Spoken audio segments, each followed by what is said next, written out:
السلام عليكم ورحمة الله تعالى وبركاته. تلاميذ السنة الثانية بكالوريا، مرحبا بكم من جديد في فيديو جديد.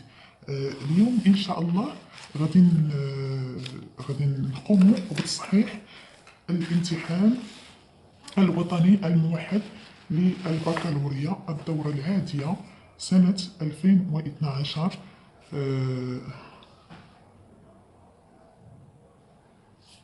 لشعبة الآداب والعلوم الإنسانية، مسلك العلوم الإنسانية. بالنسبة للمدة ديال الإنجاز اللي كتكون عندكم بالنسبة لشعبة الآداب، تكون عندكم 3 ديال الساعات، والمعامل ديال المادة الإنجليزية هو 3 ساعات. إذا كما كتشوفوا دائما ملي كناخدو يعني الورقة ديال الامتحان كنلقاو التكست هو الأول، النص هو الأول باش كيبدا الامتحان ديالنا. إذا باش غادي نبداو الأجوبة. أنا بالنسبة ليا كنصيحة اللي غنعطيكم بالنسبة للناس اللي عندهم تعثر في اللغة الإنجليزية أو اللي عندهم نقص الفهم ديال النصوص باللغة الإنجليزية أو العبارات باللغة الإنجليزية، من الأحسن أنكم ما تبداوش بالنص، غادي تمشيو تبداو بلانجويج، غتبداو باللغة. من بعد فاش كتساليو اللغة، حيت اللغة تقدروا تكونوا باقيين عاقلين على داكشي اللي درتو في الدرس أو لا على حسب الفهامة ديالكم. بالنسبة للنص لا، النص خاصكم تفهموه عاد باش تبداو فيه الخدمة. الوغ غادي تبداو باللانجويج هو الأول، عاد باش غادي تمشيو للتكست. إلا بالنسبة للناس اللي باغيين يبداو بالتكست، نعطيكم بعض المفاتيح باش غادي اللي غادي تساعدكم باش تخدموا على التكست ولا على النص. أول حاجة، مجرد ما كناخد الورقة ديال الامتحان باش ما نضيعش الوقت، كندير عليها واحد نظرة شاملة على هاد الورقة هادي، كنشوف شنو فيها. أول حاجة كيبان لي واحد العنوان هنايا. بالنسبة للعنوان هو الفكرة، كناخد به واحد الفكرة عامة على شنو كيدور في النص. إلا كان النص مرفوق بالصور، كنشوف الصور حتى هما وتنقرا شنو مكتوب فيهم. إلا كانت شي صورة عليها الكتبة كنقراها شنو مكتوب عليها. بحال هنا عندنا هاد الصورة هادي World Blood Donor Day. عندنا هادي Give a hand Thanks for saving a life. المهم بدينا كناخدو واحد الفكرة بسيطة على اشنو كاين في النص. الا ما كانتش فيهم الكتبه غير نشوفوا الصور اشنو فيهم، يعني باش ناخدو فكره حتى هي بسيطه على النص ديالنا. من بعد كنقرا النص واحد القراءه هكا غير بعينيا، قراءه صامته بسرعه، كنقرا مره واحده وكنمشي مباشره للكومبريهنشن، يعني الاسئله ديال الفهم. بالنسبه للاسئله ديال الفهم عندنا هنايا comprehension اللي هو الفهم، لا كومبريونسيون، عليه 15 نقطة. يعني أنا إلا جاوبت غير على النص ديال هاد الأسئلة هادو، الله يجعل البركة. هذا تنقول بالناس اللي تنهضر مع الناس اللي عندهم مشكل في اللغة الإنجليزية. بالنسبة للناس اللي خدامين فيها مزيان تبارك الله وكيفهموا، هذا كلام آخر. إذا من بعد ما كان نقرا الاسئله من بعد ما قريت النص عفوا، دابا كنبدا بالاسئله. كنقرا comprehension اللي هي الفهم. base all your answers on the text. هذا راه مهم، هاد الجمله هذه مهمه، يعني خاصك تربط جميع الاسئله اللي عندك هنايا والاجوبه اللي عندك، خاصك تربطهم بالنص، حيت هاد الاسئله هادو ماخذين من النص، والاجوبه ديالك خاصها تكون تخذات من النص. ما هادشي ما كيعنيش انك تمشي للنص وكتاخذ واحد الجمله كما مكتوبه وكتحطها ليهم هنا. لا، راه ممكن تصرفها على حسب السؤال اللي عندك. Are these sentences true or false؟ هذا كيعني واش هاد الجمل صحيحة أو خاطئة. justify ولا illustrate. justify يعني علل جوابك. هذا السؤال هذا عليه 3 ديال النقاط. It is easy to define active citizenship.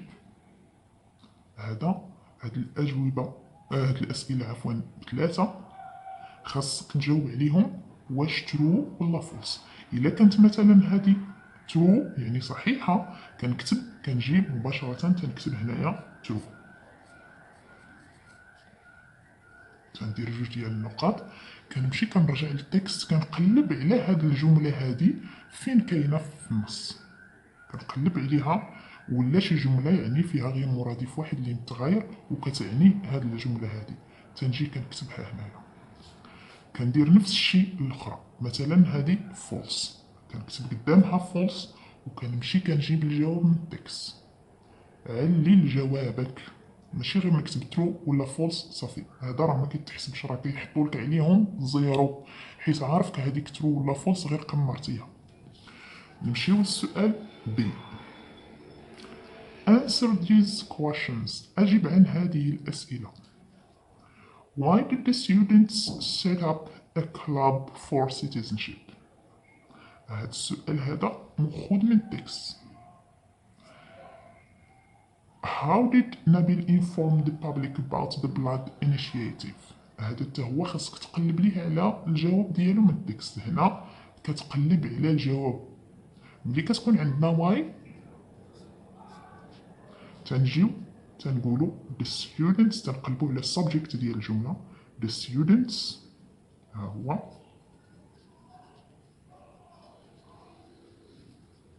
the students. كنشوف اش من الطون لاش مصرف لاش مصرفه هاد الجملة. عندي هنايا did set up. did يعني راه مصرفها للباست والفعل الرئيسي عندنا هنايا هو set up. الوغ كنجي كندير students set up حيت هاد السيت اب هادي ما كتبدلش بحال infinitive بحال past. set up a club for citizenship because طق طق طق. او لا نقدر نبدا الجمله ديالي مباشره because.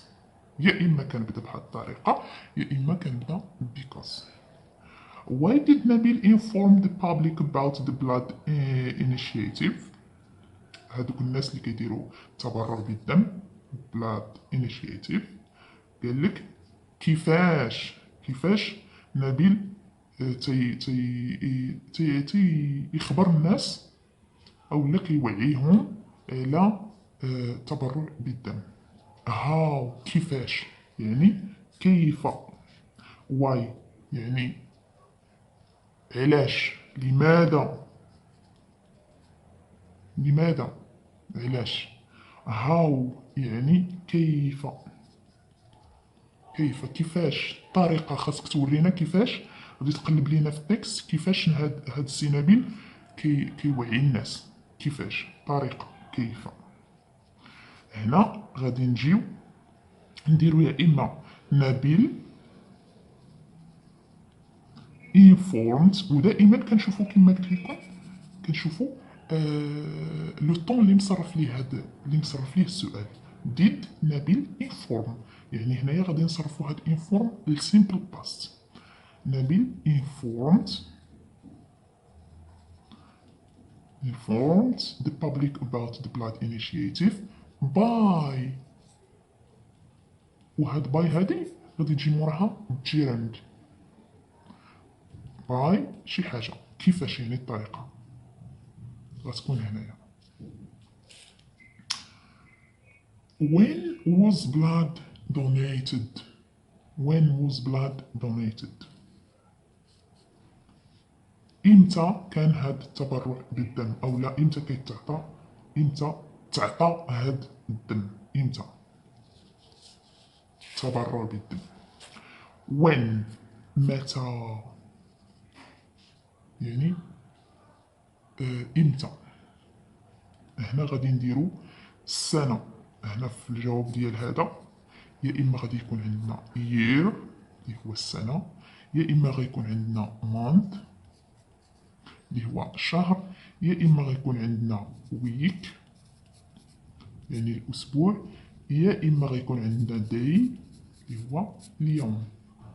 المهم هادشي باش غنجاوبو على هاد السؤال هذا. عندنا كيسولونا هنا على الوقيته امتى.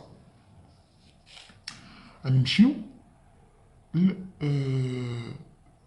للسؤال سي. قبل ما نمشي لكم السؤال سي غادي نعاونكم في حاجه اخرى هنا اللي تقدر تحط، يا اما كتحط لينا واي لماذا، يا اما هاو، يا اما وين، يا اما تقدر تحط لينا وير يعني اين، فين، اين. يعني تقدر تحط لينا ذو، من، اتسيترا. ماشي غير هادو بثلاثه اللي كتحط. الا تحطات لينا وير يعني المكان، الا تحطات لينا هو يعني الشخص، شكون هاد الشخص اللي دار هاد الحاجه. Put the following events in the correct order according to the text. قالك هنايا غادي تحط the following events الأحداث الموالية في واحد لوغدر، في واحد هذا لوغدر يعني الترتيب، في الترتيب الصحيح. وبطبيعة الحال ماشي غير تجي وتبقى تقولها واحد جوج ثلاثة، لا، غادي تمشي تشوف according to the text. من التكست غادي ترتبهم على حسب اشنو كاين في التكست، الاحداث اللي في التكست، ماشي غير تجي وتبقى تقمرهم. خاصك تشوف هاد الاحداث. مثلا غنقرا هاد الجمله الاولى the provincial blood center participated in the campaign. هادي غادي نشوفها، نمشي نقلب عليها في التكست فين كاينه ان باراغراف، نقلب على هاد الاخرى ان باراغراف و انسي دو سويت. واشنو كندير، كنكتب بطبيعه الحال هنايا هاد اللايترز كنكتبهم هنا بالترتيب. كنتمنى هنا الفكره تكون وصلات. دابا غنمشيو لسؤال دي. What do the underlined words refer to؟ قالك هنايا على ماذا تعود هذه الكلمات اللي مسطر تحت منها، علاش كتعود هاد الكلمات هادي، علاش كدل. مثلا هاد the term وكتبين لينا هنا باراغراف 1. كنمشي لباراغراف 1، كنرجع للتكست ديالي وكنمشي لباراغراف 1 وكنشوف هاد the term. اشنو كندير دابا؟ انا ما غاديش نجي نقرا اشنو كاين مورا هاد التيرم، لا، غنقرا هاد الباراغراف الصغيور الاول اللي هنايا، غنقرا هاد الجمل هادي باش نعرف التيرم علاش كيدل، اشنو كيعوض. هنا غادي ندير نفس الشيء ديز بطبيعه الحال غادي تكون هادي راه كتدل على بلورال لو بلوريال، هذه ديال الجمع اولا هؤلاء ديال الجمع، هذه البلورال ديال ديس، هذا ولا هذه.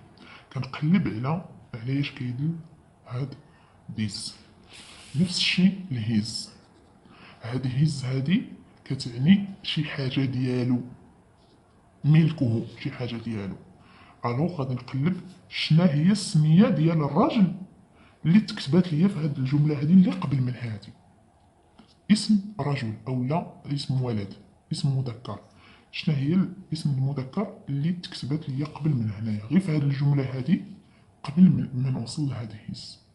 ديك السميه ديال الراجل الا قلبنا هنا مثلا غنقولوا when Nabil spread the news their response to his Facebook. his يعني ديال من هاد فيسبوك، ديال من، ديال نبيل.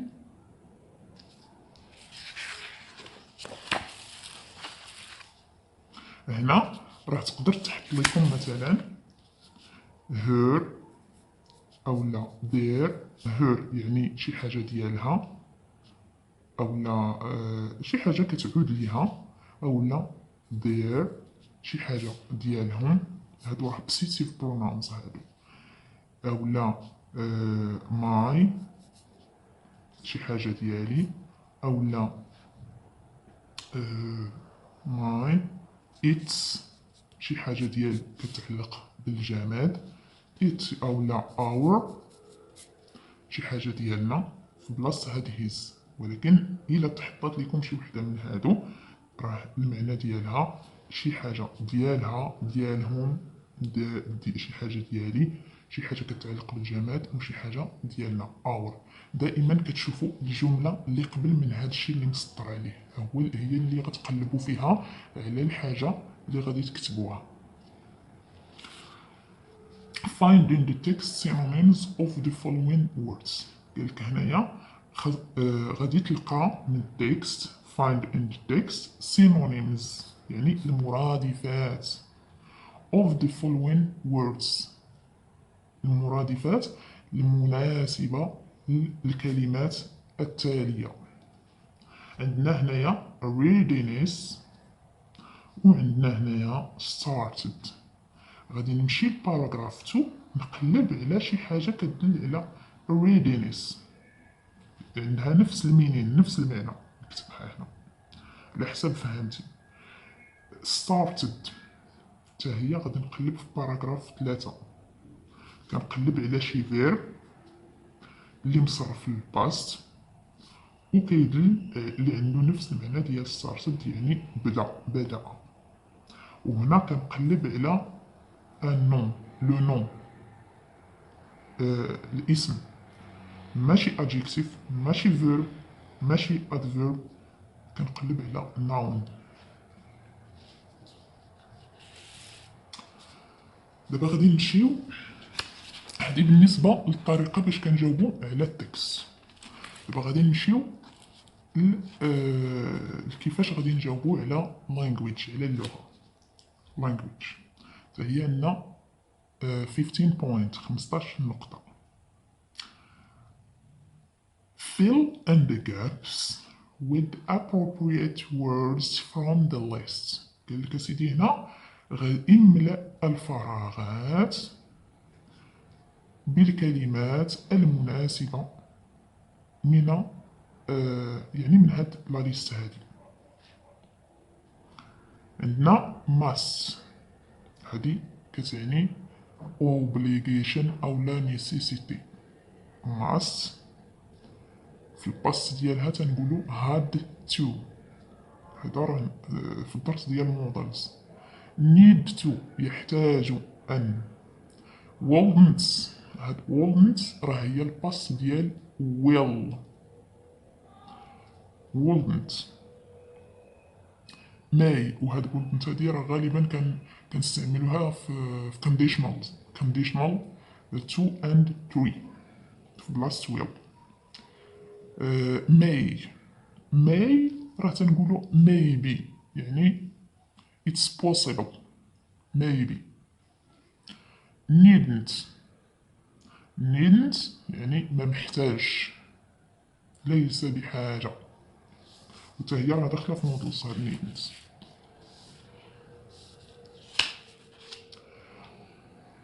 why don't you read this story? you like it. قالك هنايا علاش ما قريتيش هاد الستوري هادي، هاد القصة هادي. you تقدر like it، واش غادي نديرو you must like it اللي كتعني obligation ولا necessity، ولا غادي نديرو need to يعني غادي تحتاج، ولا غنديرو wouldn't فيها negation.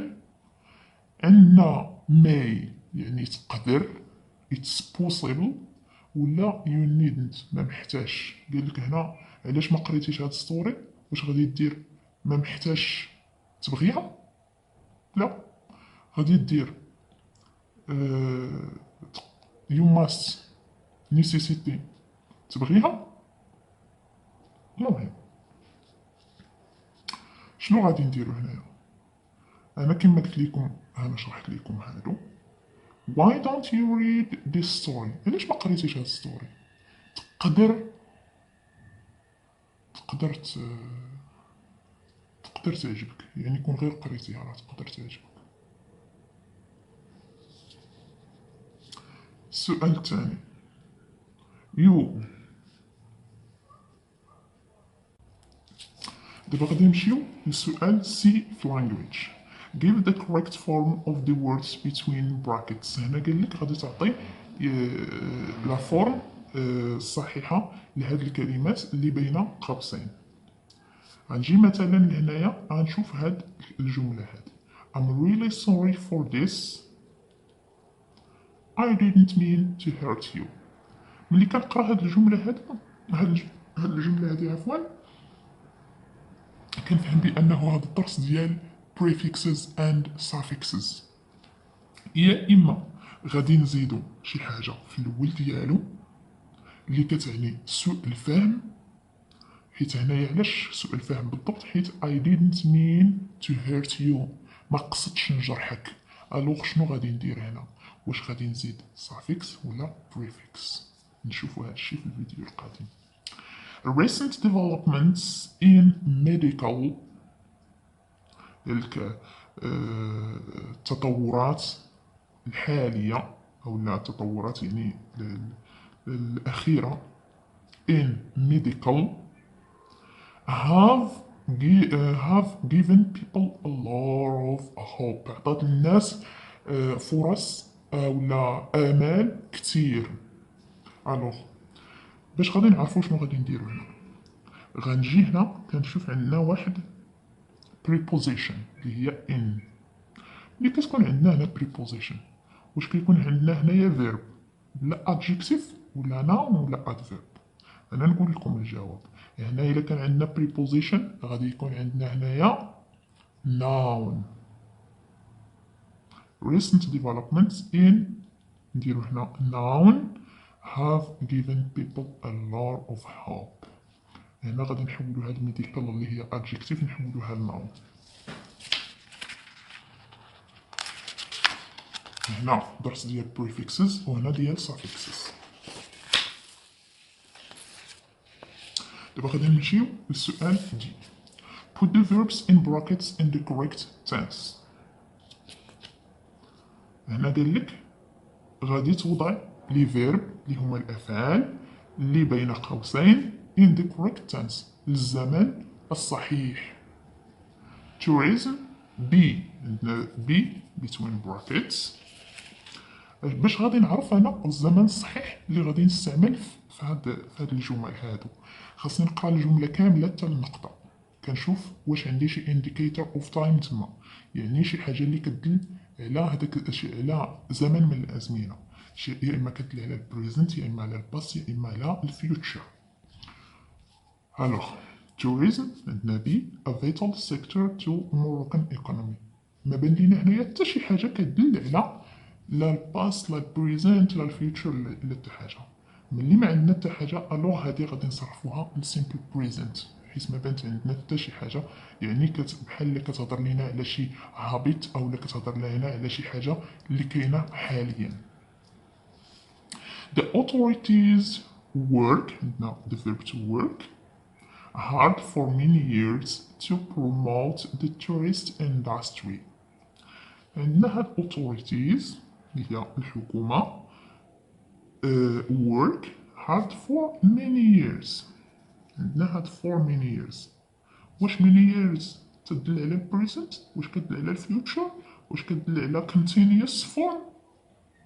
ملي كتكون عندنا for many years كتدل على continuous، ولكن واش هي past واش هي present؟ الوغ يعني الى كنهضروا على الفيوتشر ضروري غيعطيو لينا واحد انديكيتور ديال الفيوتشر، كنهضروا على الباست غيكون انديكيتور ديال الباست. هنا عندنا غير نهضروا على البريزنت تكون انديكيتور، ولكن هنا مادام عندنا فور ميني ييرز يعني ديجا راه الباست، راه ديجا هاد العمل كان مبدي من قبل فور ميني ييرز او لا فور ميني مونث او لا فور ميني ويكس، يعني واحد العمل بادي من قبل وباقي مستمر، إذا خاصنا نستعملو الباست. last year هنا راه سالت ديك الجملة الأولى last year اللي كدل على past about 9 million tourists تقريبا 9 ديال المليون ديال tourists visit. واش غادي نديرو هنا عندنا لو طون ديال الباس غير هو كتبقى المسألة واش نديرو simple past ولا past perfect ولا past continuous. إلا كانت عندنا مثلا for شي حاجة هنا غادي نديرو past continuous حيتاش مدة طويلة. كانت عندنا هنايا جملة وفيها مثلا فاصلة وفيها before أو لا when أو لا غادي ترجعو للدرس ديال past perfect غادي نديرو past perfect. إلا ما عندنا حتى شي حاجة عندنا جملة عادية في simple past ألوغ غادي نستعملو simple past اللي هو غادي نزيدو او ديال لو فيرب او الا كان irregular verb غادي نحولو نبدلوه للباست ديالو. By the end of 2013 ملي كنشوفو هاد by the end of وكتكون عندنا واحد لاضات هنايا كنشوفو هاد لاضات اللي عندنا حنا هنايا اللي حنا فيها وكنشوفو هاد لاضات هادي واش كدل على قبل منها ولا من بعد منها. الا كانت قبل منها غادي نديرو الباس ولكن راه ما غاديش تكون عندنا باي دي اند اوف غادي يكون عندنا واحد انديكيتور اخر ولا غادي نلقاو غير ان 2000 مثلا 2009 2009. مادام عندنا هاد باي دي اند اوف 2013 يعني كندل على الفيوتشر ولكن ماشي فيوتشر سيمبل. ملي تتكون عندنا هاد انديكيتور بالضبط باي دي اند اوف او لا باي 2013 هنا غادي نستعملو future perfect اللي فيه will plus have plus داك past participle of the verb هنايا حيت عندنا by the end of وعندنا لا دات اللي هي فايته هاد لا دات اللي حنا خدامين فيها.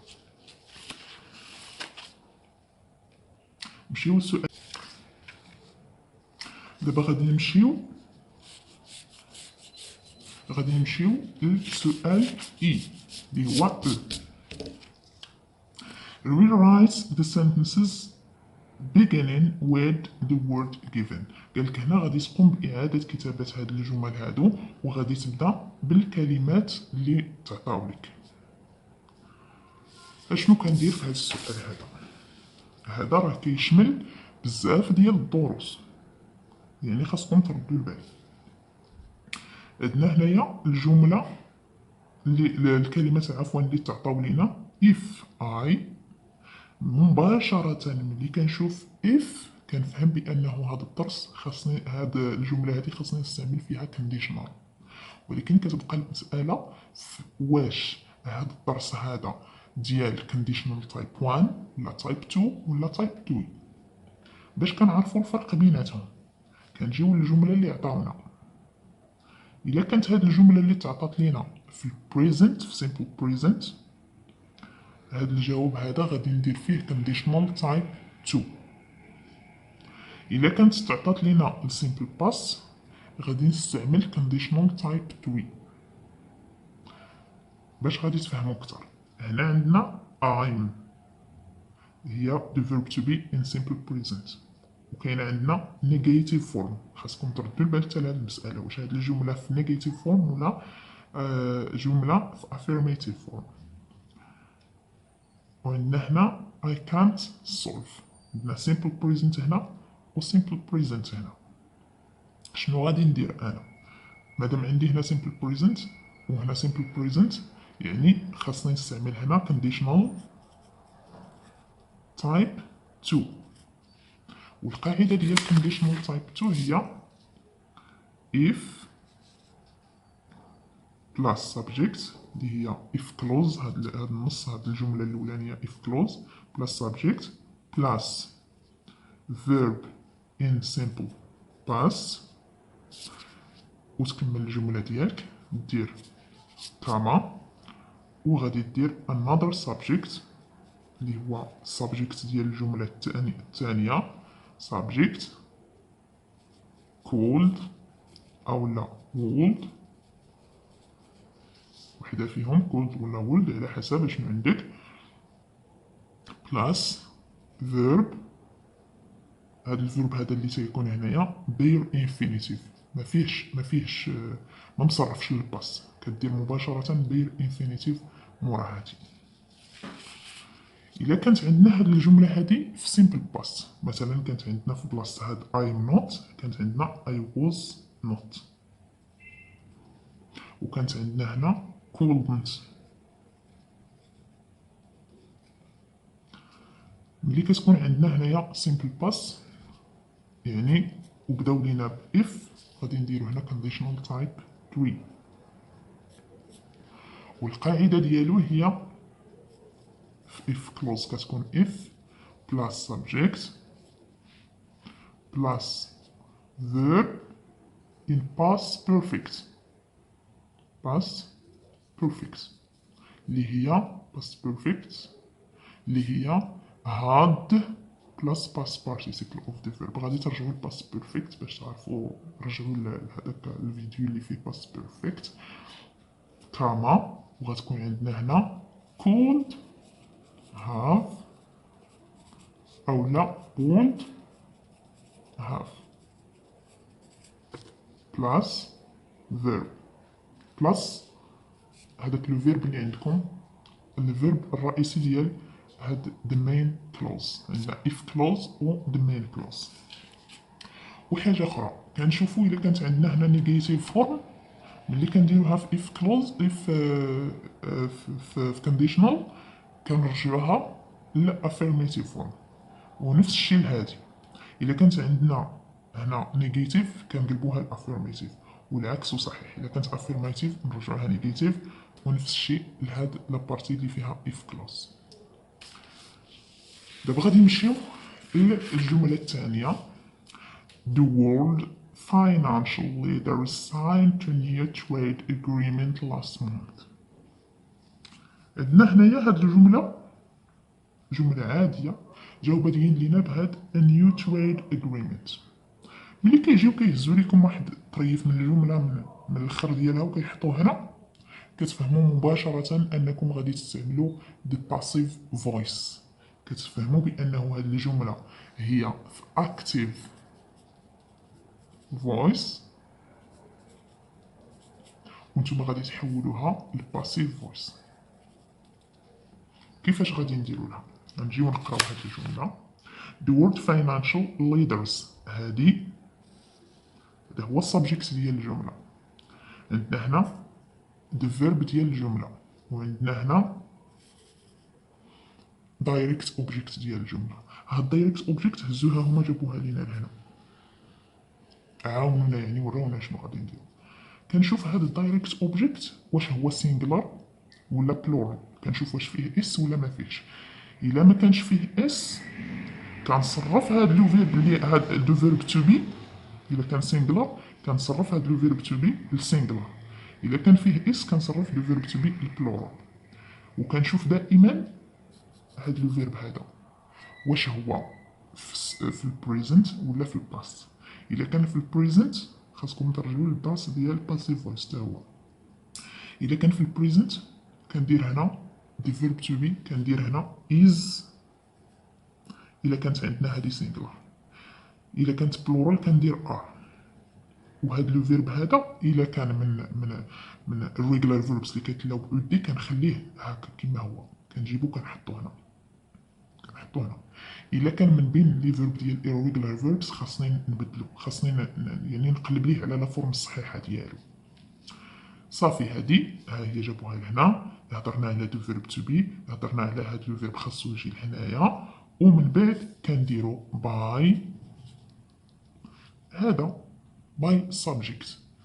بغينا نديروها ما بغيناش ما نديروهاش. المهم في هذا الدرس ديال باسيف فويس هو هذا دو فيرب تو بي هذا لو فيرب اللي غيجي موراه. الا كان عندنا هنايا سيمبل باست اللي ها هو عندنا هنا. دابا هذا كنقول لكم الا كان بريزنت، ودابا حنا راه ما عندناش سيمبل بريزنت هنا، يعني خاصنا نحيدو. الا كان عندنا هنا سيمبل باست كنديرو، الا كان سينجلر تنديرو was، الا كان بلورال كنديرو were. بلاس هاد لو فيرب هذا كنجيبو كنحطو هنا. الا كان irregular verb راه كيتبدل، الا كان الريجولار اللي كيتلا بال دي كنحطو كيما هو هنا فقط، وكنديرو باي هاد السابجيكت اللي هنا. الا ما بغيت نديرها ما بغيتش، المهم هذا هو عندي ليسونسيال. هنا كندير بلاس باست بارتيسيبل ديال لو فيرب، ديال داك لو فيرب اللي محطوط لينا هنايا. دابا غادي نمشيو للسؤال الثالث. Aisha has an American accent. I'm sure she studied in USA. عيشة كتهضر عندها واحد لاكسون امريكيه. انا متاكد او لا انا متاكده انها قرات في الولايات المتحده. she must. عندنا هاد she must هي نفسها هاد I'm sure، ولكن هنا غنطبقوها على عيشة ماشي عليا انا، غنطبقوها على عيشة ماشي على اي، نطبقوها على عيشة. she must يعني انا ضروري انها تكون قرات في سميتو في الولايات المتحده الامريكيه. داكشي علاش she must، داكشي علاش that's why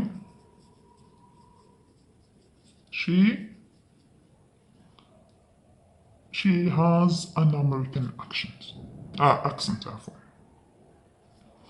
دابا غادي نمشيو للجي الاف عفوا. Join the pairs of sentences with the linking words given. قالك هنا غادي تربط ما بين هاد الجملتين بالكلمة اللي تعطات لك هنايا. وهاد الكلمة اللي تعطات هنا ضروري كنشوف شنو المعنى ديالها، واش كتدل على addition، واش كتدل على opposition، واش كتدل على المهم نشوفو على ايش كتدل عاد باش كنحطوها، واش كتدل على الاضافه، واش كتدل على العكس، واش علاش كتدل، وكنربطو بهم هاد الجمل هاد الجمله وهادي. مثلا in addition to كتعني بالاضافه الى. هنا عندنا although رغم ان، او لا in spite of، او لا in spite that، in spite of the fact that. هذا غنرجعو ليه في التصحيح ان شاء الله. Match each expression with its appropriate function. هنا الدرس ديال function ديال communication او لا function. هنا قالك غادي تربط ما بين هاد الجمل وهادو هاد الجمل عفوا غتربط ما بين هاد الجمل مع الفانكشن ديالهم. علاش كتعبر هاد الجمله هادي.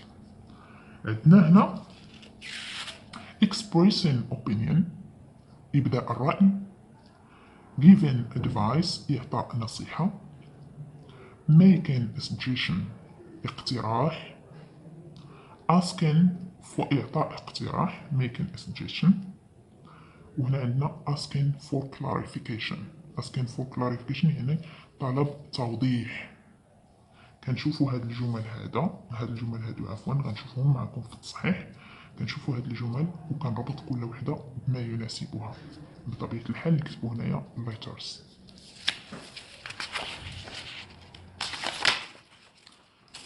وعندنا اخر حاجه هي الرايتين. الرايتين هي البوان نوار، النقطه السوداء ديال الطلبه. بالنسبه للرايتين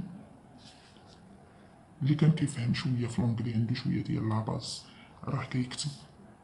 ما عندكش اخويا الفوكابولير بلا ما تكتب شي حاجه اللي غادي يحطوا لك يضربوا لك عليها، يحطوا لك فيها صفر وتوسخ بها الورقه ديالك.